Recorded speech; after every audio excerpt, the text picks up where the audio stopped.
Hello everyone, দিনটা ছিল মাঘ মাসের 5 তারিখ আর জানুয়ারি মাসের 19 তারিখ।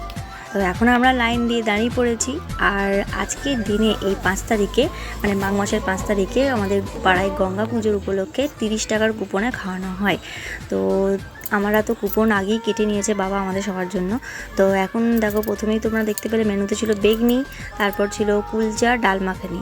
তো আর তারপর দেখো চলে এলো এটা কমলাভোগ মনে হয় বলে এটাকে, তারপর ফুলকপি আলুর তরকারি। আর প্রচুর ভিড় হয়, 3000-4000 প্রায় লোক হয়। এবারে একটু কম হয়েছিল, 3500 না 4000-এর মতন। তো প্রত্যেকটা আইটেমই কিন্তু দারুণ, আর প্রত্যেকটা খাবার একদম গরম গরম। তো এরপর চলে এলো সাদা ভাত, আর ভাতটাও কিন্তু বেশ লম্বা চালের। তারপর দেখো চলে এলো চাপচাপ মুগের ডাল। এরপর আসবে আলু পোস্ত, যেটা সবার প্রিয়।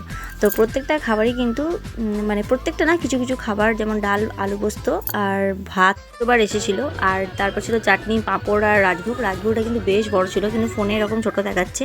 তারপর ছিল কিন্তু একটা চকলেট। আর 30 টাকায় আর কি চাই।